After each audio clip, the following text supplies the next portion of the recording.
ஏய், இவர் உட்கார்ந்து இருக்கும் போது, ஐயா ராமசாமி என்கிற பெரியார் உட்கார்ந்து இருக்கும் போது பக்கத்துல பேரறிஞர்னு ஒரு அண்ணா இருந்தாப்புலப்பா, 2 MA படிச்சிருந்தாப்புல. அன்பழகன், நெடுஞ்செழியன், முதுகலை படித்து விட்ட ஆகச்சிறந்த அறிஞர்கள் உட்கார்ந்து இருந்தாங்க பக்கத்துல. அவர்களை யார் படிக்க வச்சது? யார் படிக்க வச்சது?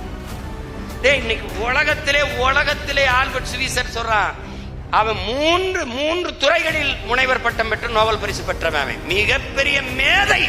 அவன் சொல்றான், நான் வாழ்நாள்ல எவ்வளவோ புத்தகங்களை படிச்சிருக்கேன், ஆனா இந்த மாதிரி மனித வாழ்க்கைக்கு நன்னெறி சொன்ன ஒரு நூலை நான் படிச்சதே இல்லைன்னு. அது நமது பாட்டனார் எழுதின திருக்குறள் தான். அந்த திருக்குறளை அவன் எழுதினது சும்மா ஒரு 2000 ஆண்டு இருக்குங்கிறான். அது 1330 நம்ம சும்மா சொல்லிக்கிட்டு இருக்கான். அது 5000 கூட இருந்திருக்கலாம். அது ஏதோ கரையை அடிச்சது போக போய் நம்ம பாட்டனார் கந்தப்பனார் எடுத்துட்டு வந்து எல்லிஸ்ட கொடுத்து அதை அச்சில ஏத்தி நமக்கு வந்து ஏதோ வச்சிருக்கோம். அதுல பாரு, இன்னைக்கு இத்தனை பெரிய பேரறிஞர்கள், முதுகலை படித்தவர்கள், தமிழ்லே ஆய்வறிஞர்களாக வந்தவர்கள்லாம் சொற்பிழை, பொருள் பிழை, கருத்து எதுவுமே இல்லையே, எழுத்துப்பிழை எதுவுமே இல்லாம ஒருத்தன் எழுசீர் விருத்தத்துல இவ்வளவு பெரிய தத்துவத்தை சொல்லிட்டானே. நான் கூட சொல்லுவேன், பெருமாள் கூட 2 அடியில உலகத்தை அளந்தாருன்னு இருக்கு, எங்க பாட்டனார் 1.25 அடியிலே உலகத்தை அளந்துட்டாரு அப்படின்னு. அப்படிப்பட்ட ஒரு நெறியை எழுதி தந்தவனை யார் படிக்க வச்சது?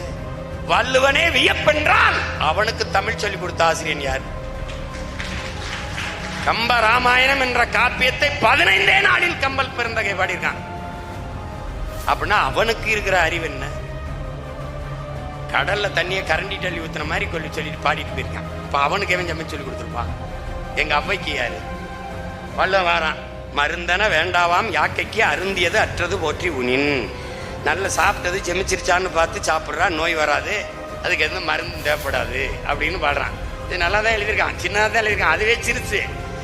அது அவ்வை வாரா, அந்த கிழவி. வள்ளுவன் நல்லா தான் எழுதியிருக்கான், பெருசா எழுதியிருக்கான், பிள்ளைய கஷ்டப்படுவாங்கன்னு பசித்து பூசி அது பெரிய மாத்திரையா இருக்கு, உருட்டி ஒரு கேப்சூல் அடைச்சு கொடுத்துட்டு போயிட்டான்.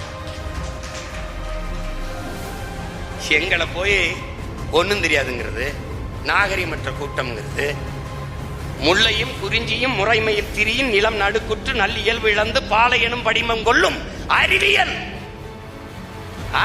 பாடியிருக்கான் இளங்கவடிகள். அதை தாசி கதை என்று போயிட்டான் திராவிடை. அது விபச்சாரி கதை, இதை நம்பிட்டான். தமிழ்ல என்ன இருக்குது? ஒண்ணும் இல்ல. அதை நம்பி